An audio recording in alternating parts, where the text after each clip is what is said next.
पहले 3 बार तथागत बुद्ध के तीनों रत्नों को नमन करेंगे। बुद्धां नमामि, बुद्धं नमामि, धम्मां नमामि, धम्मं नमामि, संघां नमामि।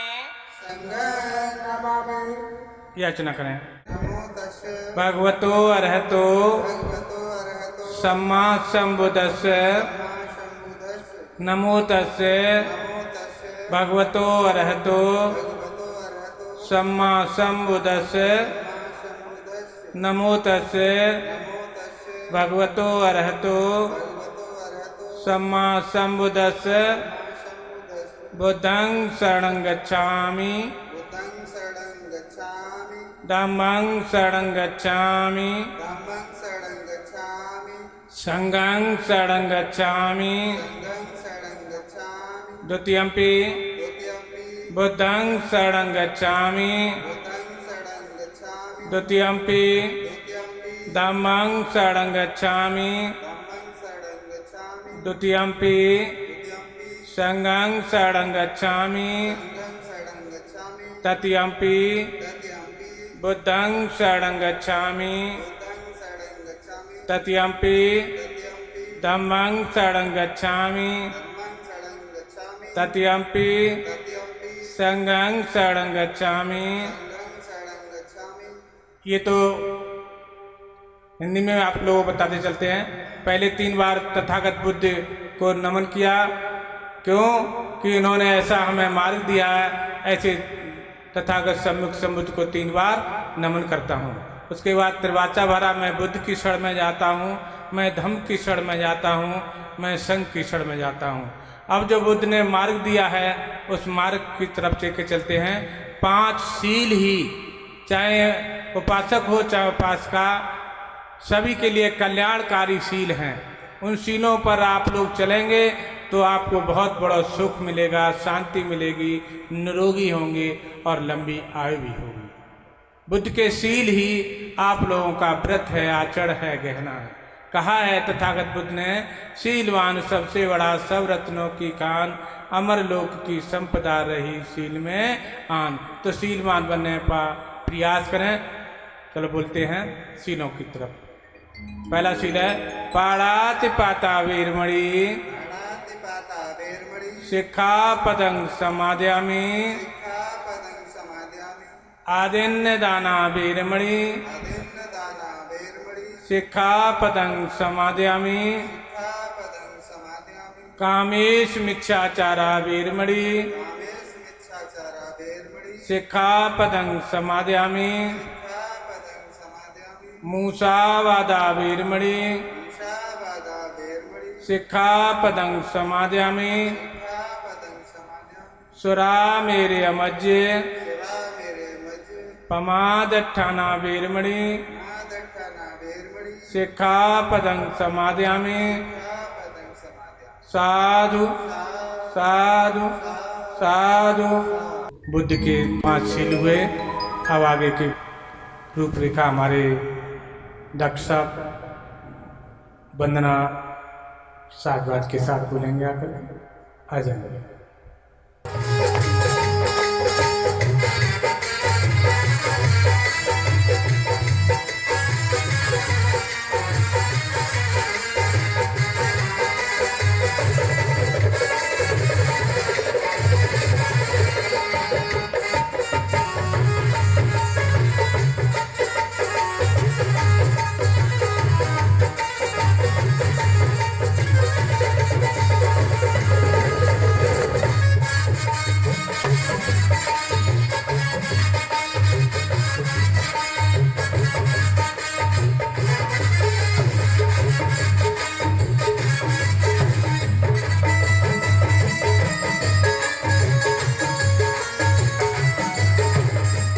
नमो तस्य भगवतो अरहतो सम्मा सम्बुद्धस्य नमो तस्य भगवतो अरहतो सम्मा सम्बुद्धस्य।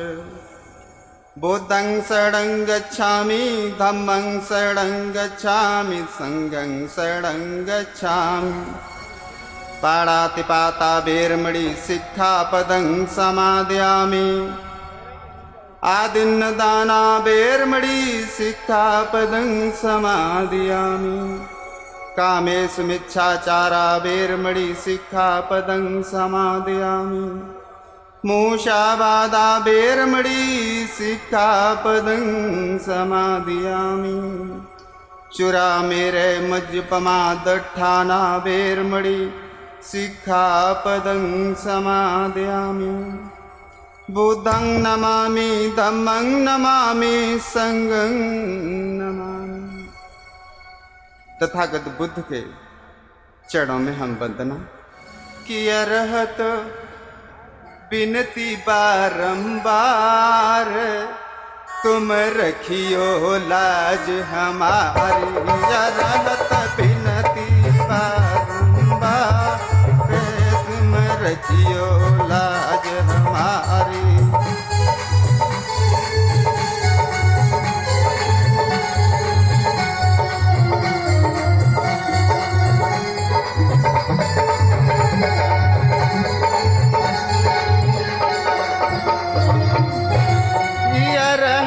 बिनती बारंबार, तुम रखियो लाज हमारी।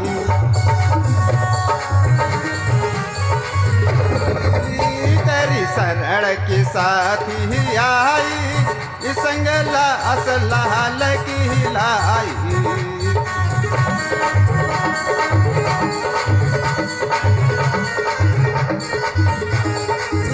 बके मैटे सब दियार, तुम रखियो लाज हमारी। रहत बिनती बारंबार, तुम रखियो लाज हमारी।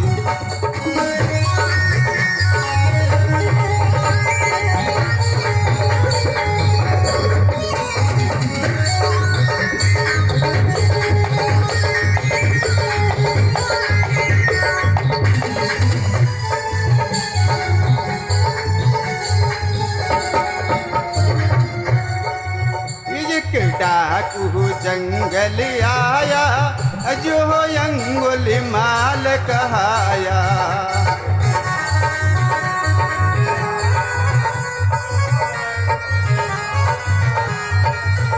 एक डाकू जंगल आया, जो अंगुली माल कहाया।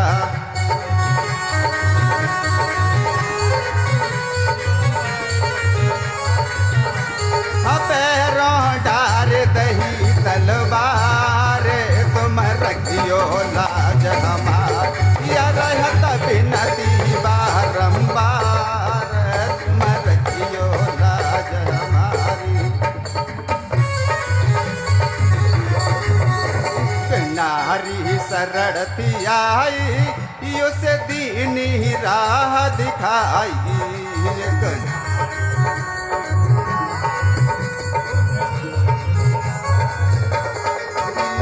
नारी शरणती आई, उसे दीनी राह दिखाई।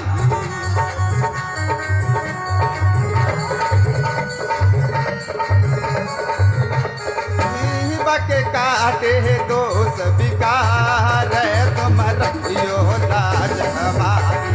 रहत बिनती बारंबार, तुम रखियो लाज हमारी। मैं भी शरण में आया, तेरे चरण ने शीस झुकाया।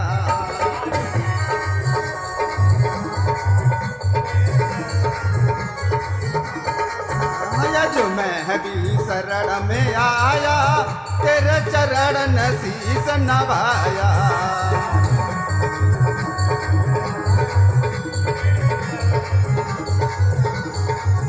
सब सुखी रहे संसार, तुम रखियो लाज हमारी। रहत बिनती बारंबार, तुम रखियो लाज हमारी।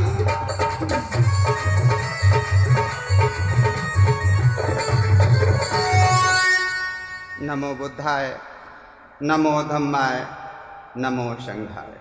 सर्वप्रथम उन तथागत बुद्ध को नमन करता हूँ जिन्होंने मानव कल्याण के लिए ऐसा धम्मोपदेश दिया जो आदि में कल्याणकारी है, मध्य में कल्याणकारी है और अंत में कल्याणकारी है। सम्राट अशोक महान को नमन करता हूँ जिन्होंने स्तूप बनवाकर, शिलालेख लिखवाकर बुद्ध के धम्म को पूरे एशिया में प्रसारित किया।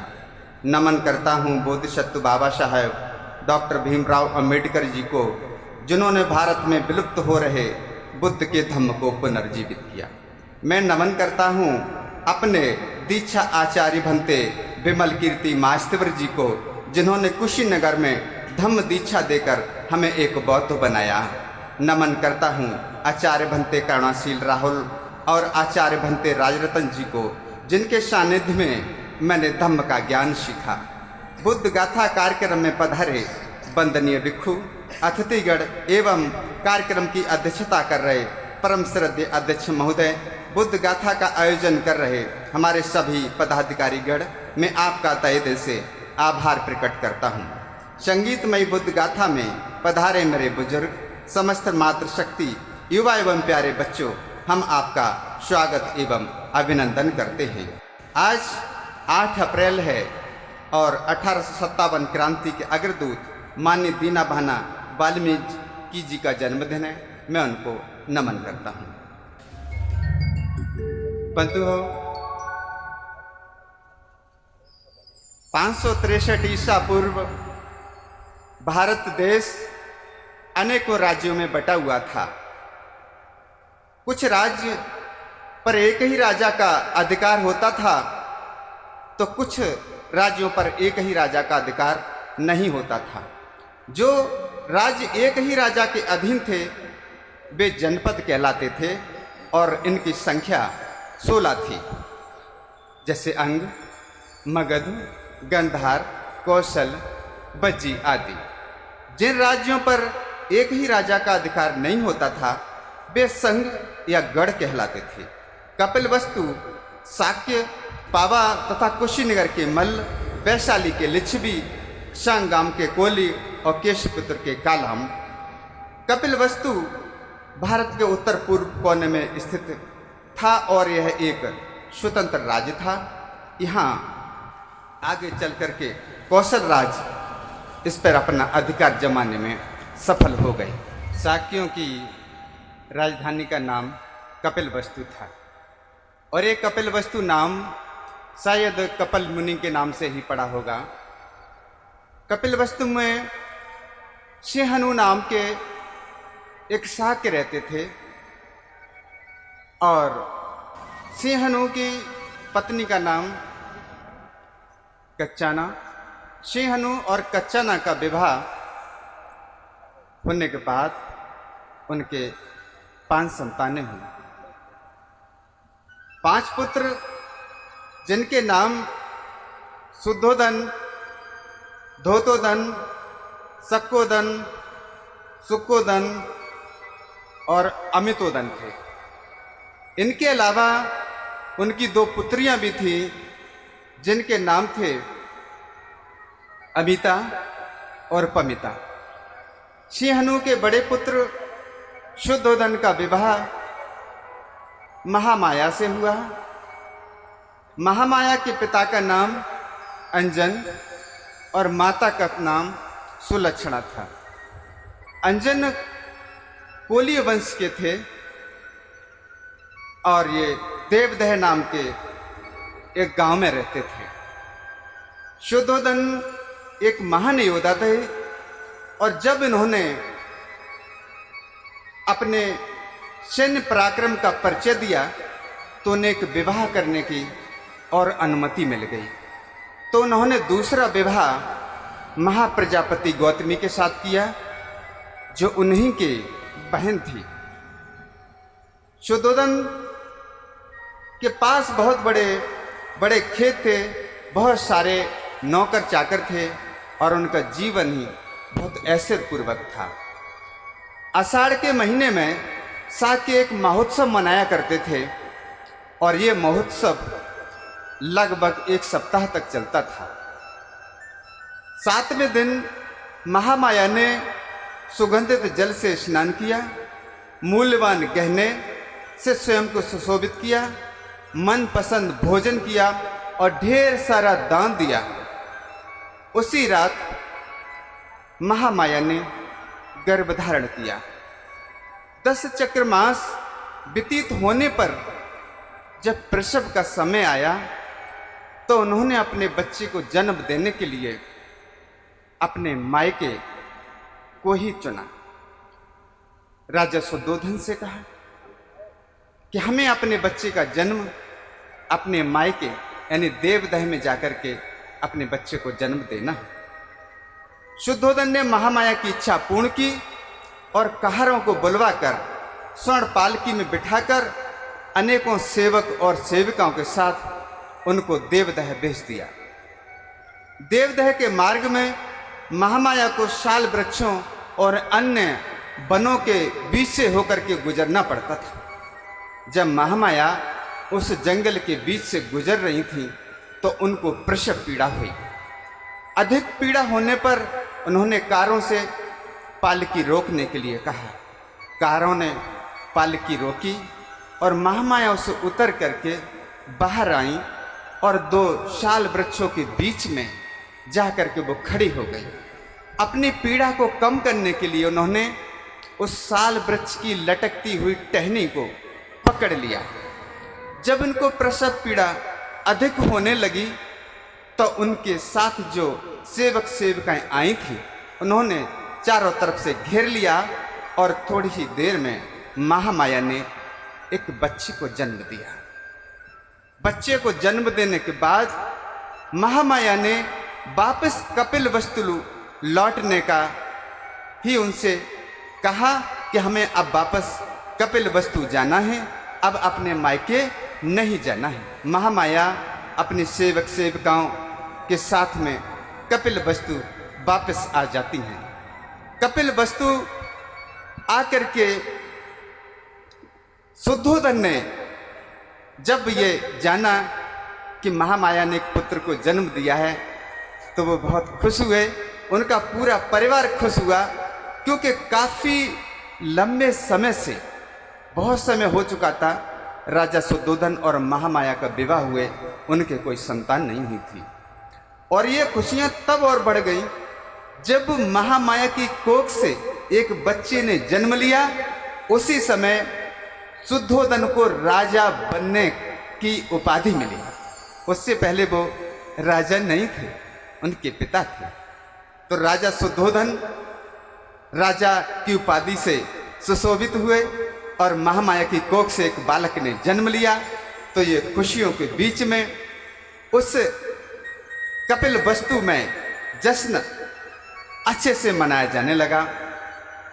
बंधुओं, जिस समय बालक का जन्म हुआ उस समय हिमालय क्षेत्र में असित मुनि नाम के एक ऋषि रहते थे।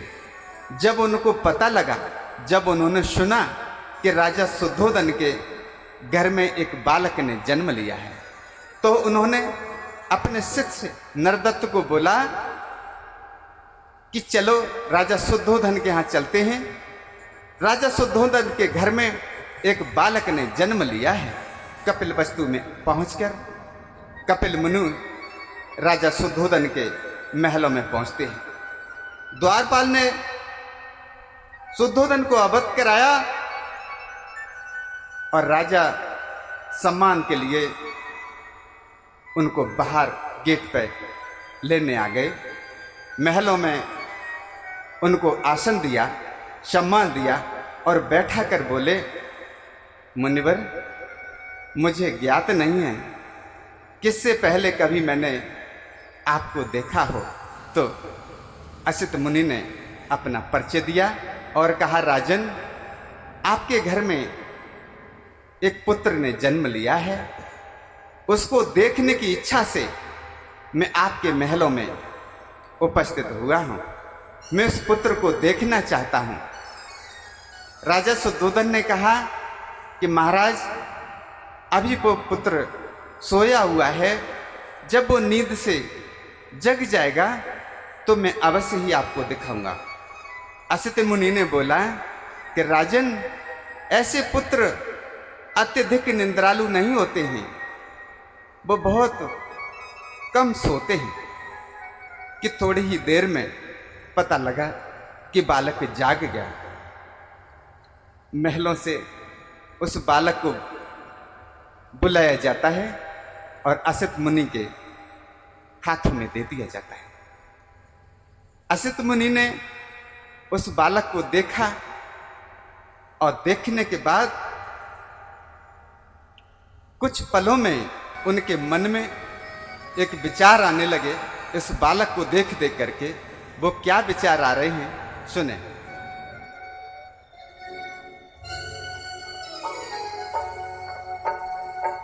असित मुनि बालक को हाथ में लिए हैं और उसको देख रहे हैं और मन में विचार कर रहे हैं कि ये बौद्ध धर्म का बाग अब लहराया है, नया चमन में फूल फिर खिल आया है।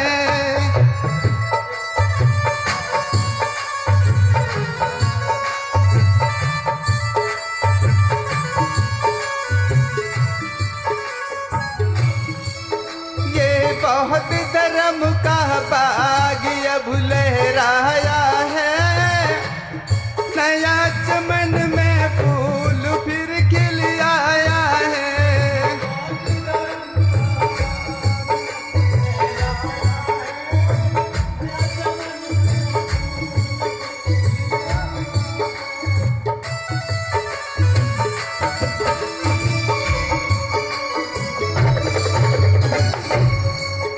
इस बाग के पौधे सी जो कभी नहीं मुरझाए, इस बाग के पौधे सी जो कभी नहीं मुरझाए।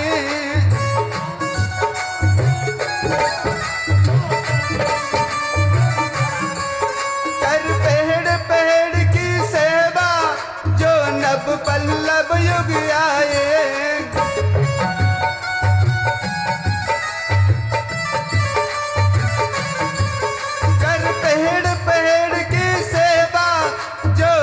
पल्लव युग आए, घनी हुई छाया है, नया चमन में फूल फिर खिल आया है।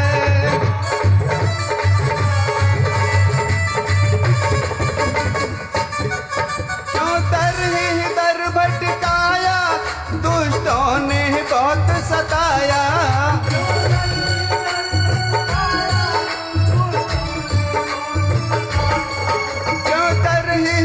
भटकाया, दुष्टों ने बहुत सताया।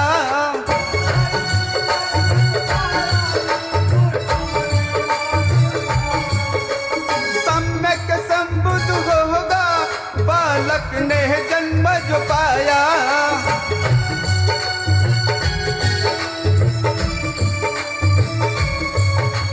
सम्यक संबुद्ध होगा, बालक ने जन्म जो पाया। सभी के मन भाया है, नया चमन में फूल फिर खिल आया है।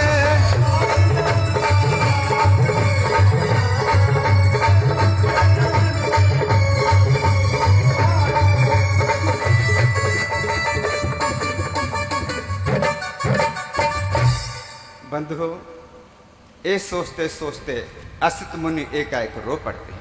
असित मुनि को आंसू बहाते देख राजा शुद्धोधन के रोंगटे खड़े हो जाते हैं। व्यथित होकर राजा शुद्धोधन ने असित मुनि ने पूछा, हे मुनिवर, आप इस प्रकार रो क्यों रहे हैं? बालक के भविष्य में कोई विपत्ति तो नहीं है? असित मुनि ने राजा को उत्तर दिया, हे राजन, बच्चे के लिए मैं नहीं रो रहा हूं, बच्चे का भविष्य तो बिल्कुल ठीक है। हे राजन, मैं तो अपने लिए रो रहा हूं। राजा शुद्धोधन ने पूछा, हे मुनिवर, ऐसा क्यों? कि हे राजन, मैं जरा जीर्ण हूं और अधिक समय तक जीवित नहीं रह सकता हूं। राजन, यह बालक सम्यक संबुद्ध होगा और अपने सिद्धांतों का उत्कृष्ट धम्म चक्र चलाएगा।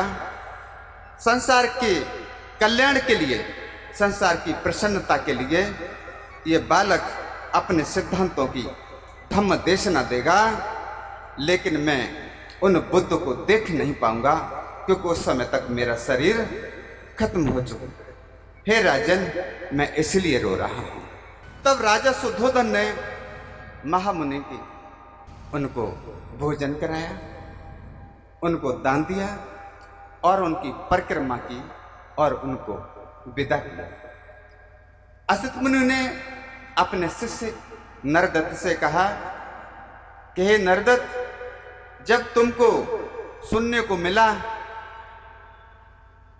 कि सिद्धार्थ ये बालक सम्यक संबुद्ध हो गया है, तो तुम उनके पास जाना और उनकी शरण ग्रहण करना। यह तेरे सुख के लिए, कल्याण के लिए और प्रसन्नता के लिए उत्तम होगा। अपनी बात समाप्त करके असित मुनि ने राजा शुद्धोधन से विदा ली और अपने आश्रम की ओर चल पड़े। 5वें रोज नामकरण संस्कार किया जाता है और बालक का नाम सिद्धार्थ गौतम रखा जाता है। बालक के नामकरण संस्कार की खुशी में, बालक के जन्म के उपलक्ष्य में उस कपिल वस्तु में जश्न मनाया जाता है और पूरे महलों में कपिल वस्तु में एक जश्न है। किस तरह से जश्न मनाया जाता है, सुने। महामाया ने जन्मो है लल्ला। कैसे जश्न मनाया जा रहा है कि महामाया ने जन्मो है लल्ला, मोहल्ला में हल्ला मचो है। महामाया ने जन्मो है लल्ला, मोहल्ला में हल्ला मचो है। महामाया ने जन्मो है लल्ला, मोहल्ला में हल्ला मचो है।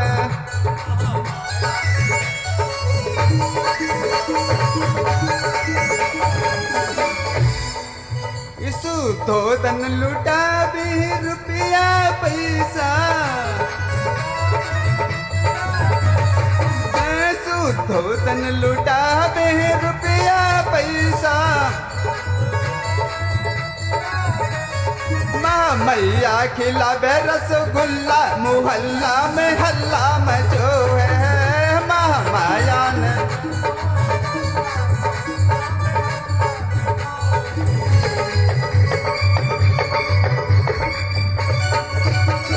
ससुर लुटा भी हीरा मोती,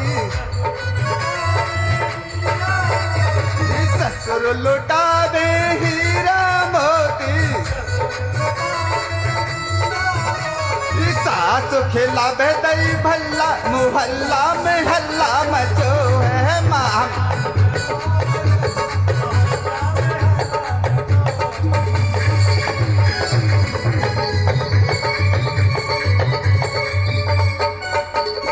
देवर लुटा भी जेवर गहना, देवर लुटा भी जेवर गहना। रानी खेड़ा भैपूरी कल्ला, मोहल्ला में हल्ला मचो है। महामाया ने जन्मो है लल्ला।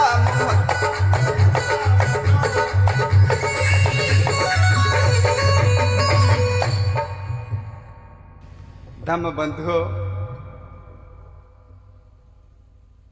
कितनी खुशी उस कपिल वस्तु में छाई।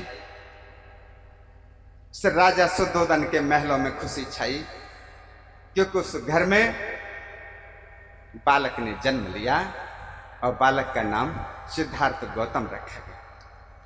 बंधुओं, बालक के जन्म और नामकरण संस्कार के हर्षोल्लास के बीच में अचानक महामाया उस रात बीमार पड़ जाती है और उनको रोग ने गंभीर रूप से घेर लिया।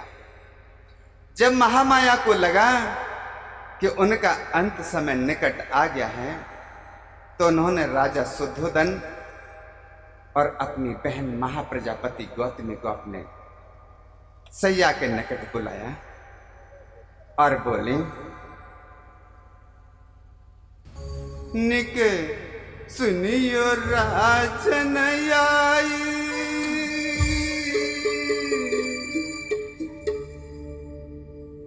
क्या बोली?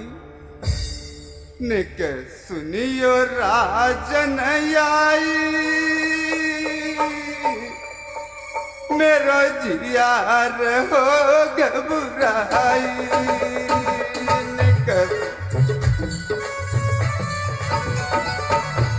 के सुनियो राजन आई, मेरो जियार हो घबराई।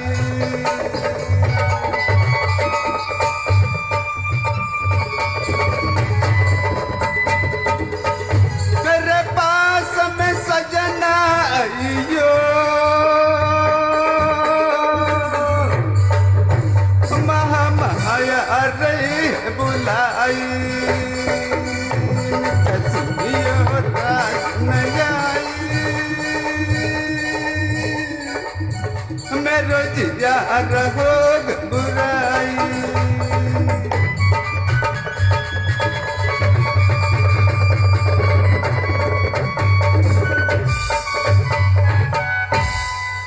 धम्म बंधु, महामाया को आभास हो चुका था कि अब मेरी मृत्यु मुझे नहीं छोड़ेगी।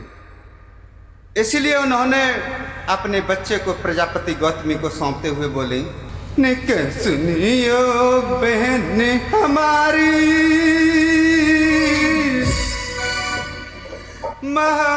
माया सुरग सिधारी।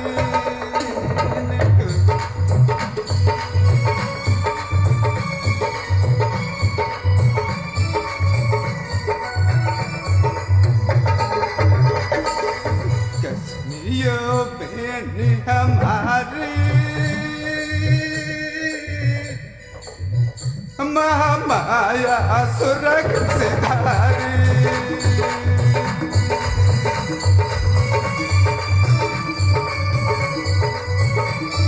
मेरे लालन का पालन करियो,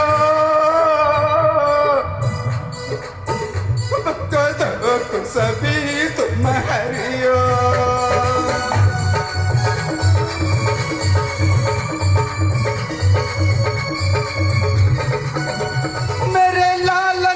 पालन करियो, बकदो को सभी तुम हरियो।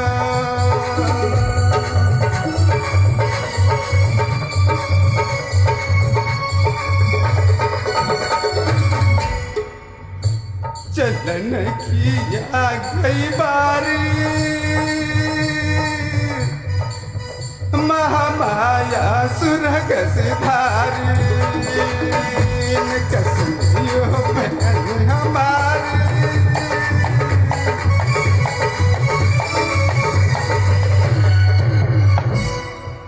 माँ से भी माँ होती है,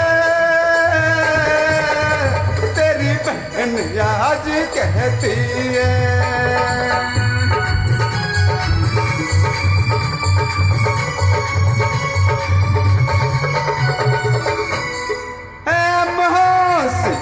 माँ होती है,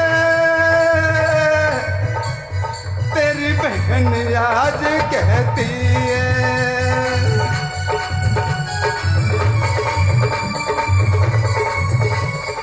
रुकालू रहो पुकारी, माँ माया सुरग सिधारी। न कसमियो बहन हमारी,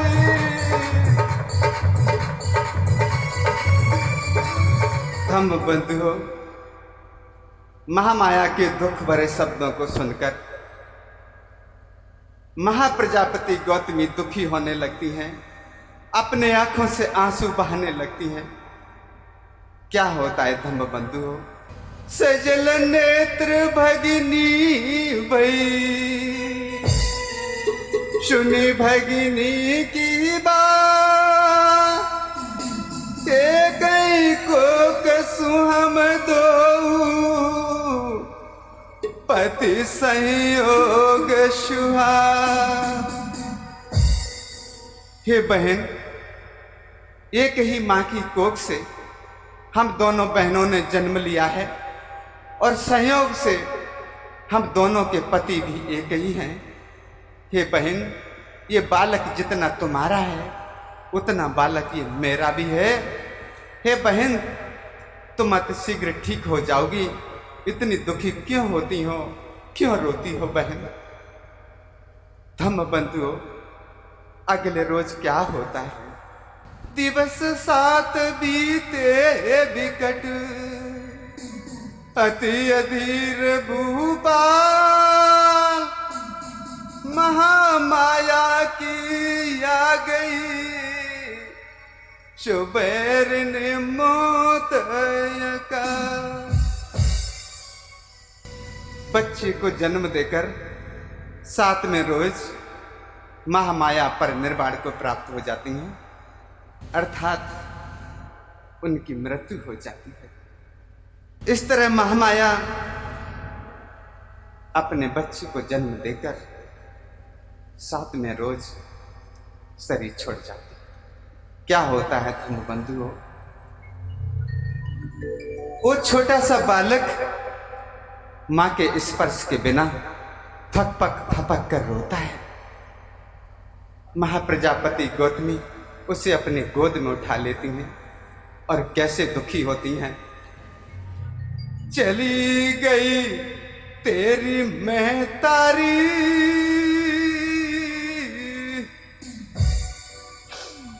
चली गई तेरी महतारी,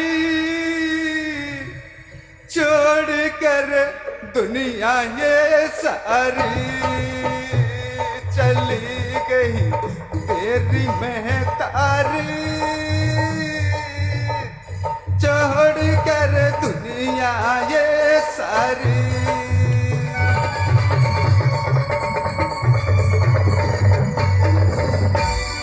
सात दिवस का याज हुआ है, बिना मैया का लाल हुआ है। 7 दिवस का याज हुआ है, बिना मैया का लाल हुआ है। महल में छायो दुख भारी, जोड़ कर दुनिया ये सारी।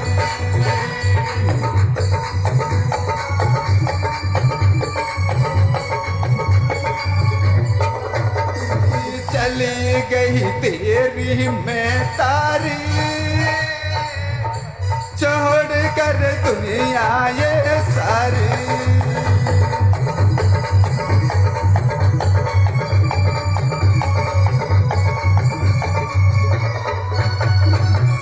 की बिलक कर बालक रोवे,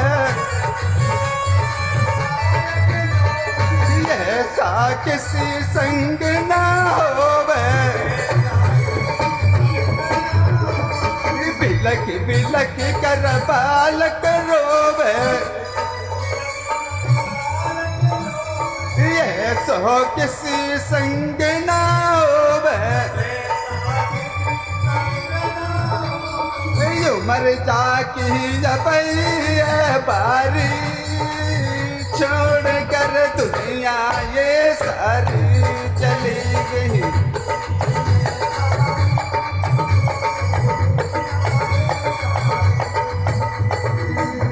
चली गई तेरी महतारी, छोड़ कर दुनिया ये सारी। चली